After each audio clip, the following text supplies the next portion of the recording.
Ni kuri Top Figure TV, bakunze ibiganiro bya Top Figure TV, twongeye kwaha ikaze ku muhora wa YouTube wa Top Figure TV. Rero nk'uko bisanzwe, nk'uko twari twamaze kubibabwira ko mugiye gukomeza mukurikirana inkuru zinyura kuri Top Figure TV, tubabwira ko kuba ari hafi ko tugiye kubagezaho amakuru ashushe, inkuru ishushe itarakoza ibirenge hasi. Ni inkuru y'umukobwa Dorcas, inyuma yaho murumuna we Vestine akoreye ubukwe. By'ukuri rero nawe yagiye gukora ubukwe, yagiye gusezerana. Rero niba ari ubwa mbere ugeze kuri Top Figure TV, tugusaba gukanda subscribe kugira ngo ko amakuru yacu agenda anyura kuno murongo atagenda akunyuraho. Rero by'ukuri ni Dorcas yamaze gusezerana mu murenge, yasezeranye na gitifu. Uwo gitifu yahoze ayoboye umurenge wabo, umurenge wa Musanze. Rero mbega byagenze gute? Dorcas yaje kumenyana gute n'uwo mugabo baje gusezerana?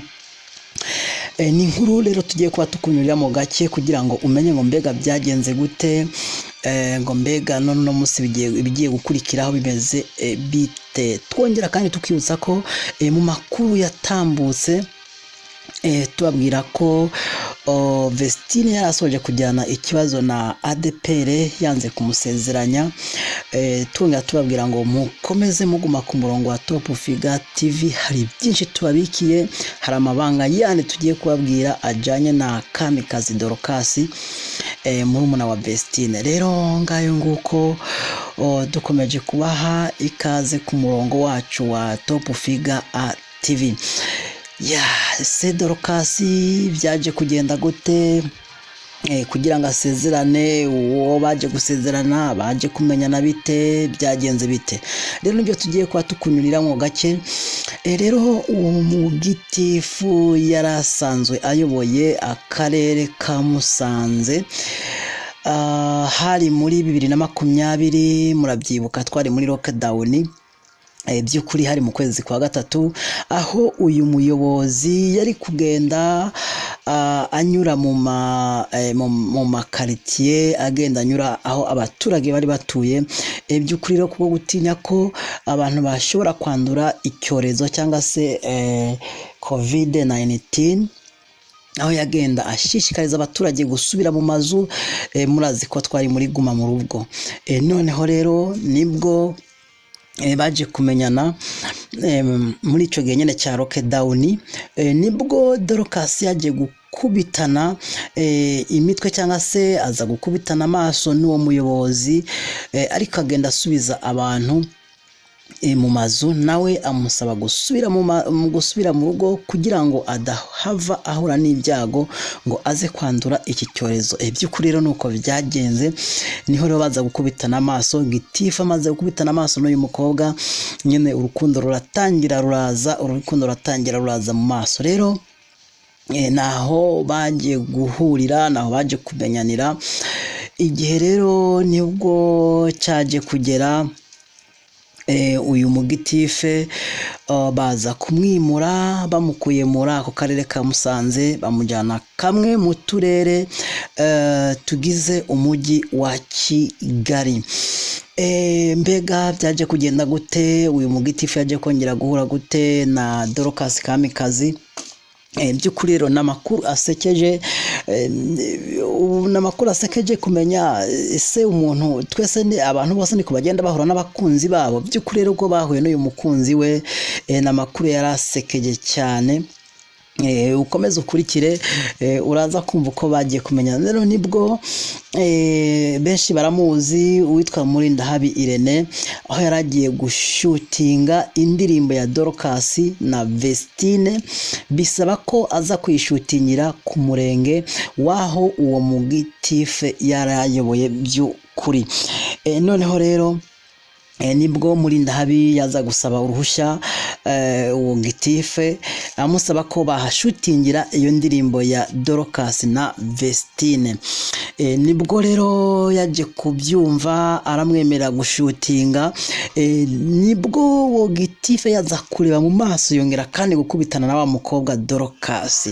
Amaze gukubitana na wa mukobwa Dorcas, urukundo by'ukuri rero rwongera kogera, urukundo ruba urukundo, urukundo rwongera kuba rwiza. Rero baje gukomeza urukundo, ariko igitangaje muri icyo gihe ari nacyo cyagiye gitera ubwoba uyu Mugitifu, ntabwo by'ukuri Dorcas yari bwuzuze imyaka yo gusezerana imbere y'amategeko. Yari agifite imyaka mike, yari akiri umu under 18.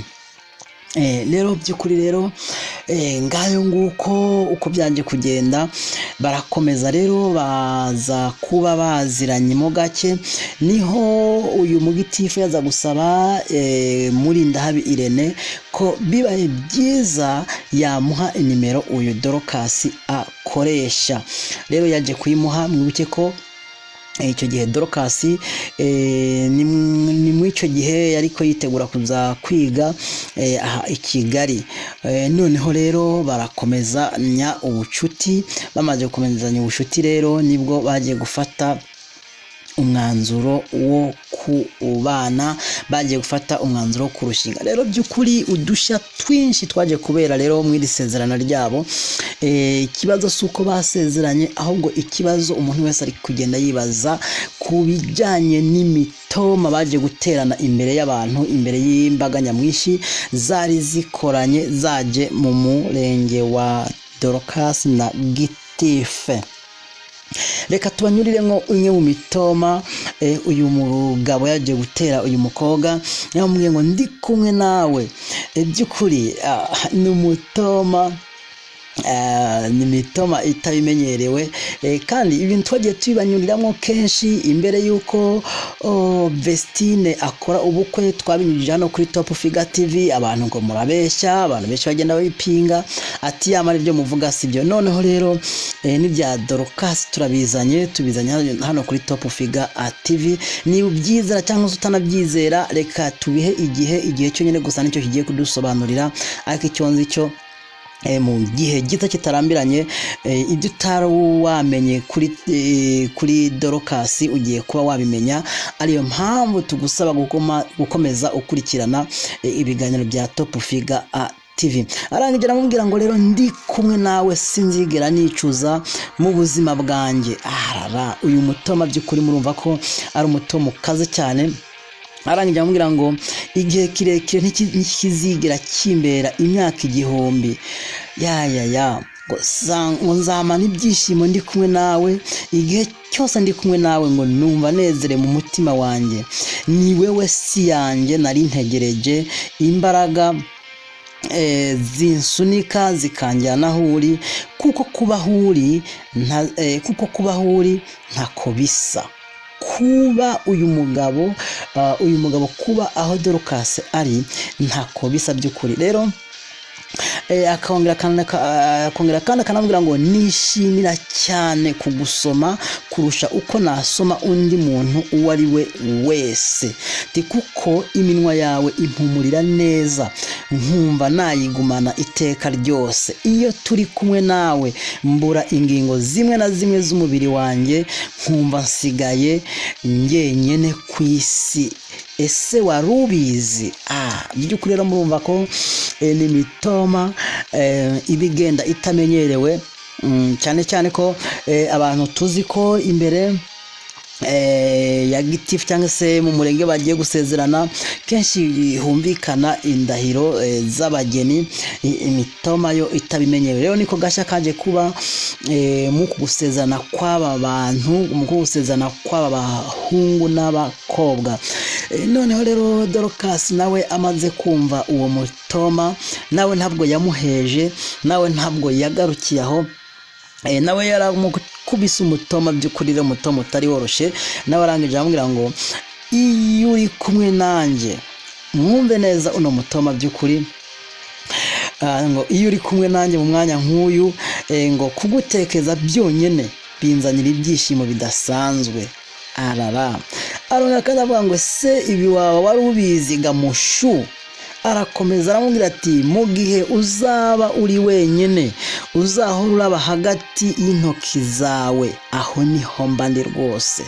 Akomeza amubwira ngo iyo nkubonye ntekereza ijuru nkumva niho nibereye rwose, ngo bikanyibutsa kwibanira n'Imana, ngo bikanyibutsa ko Imana ariyo yakumpaye. By'ukuri rero utu n'udusha twagiye kuba muri uyu muhango twariko turavuga, ariyo mpamvu dukuma tubasaba gukomeza gukurikira ibiganiro bya Top Figure TV. Niba utarakana subscribe by'ukuri nyene uyikande, kuko hari amakuru menshi twamaze kubategurira kuri Top Figure TV agiye kuba anyura hano akubwira n'ibijyanye n'isezerana rya Dorcas. By'ukuri rero tugusaba gukanda subscribe, ukomeza kandi kumviriza ibiganiro bya Top Figure TV.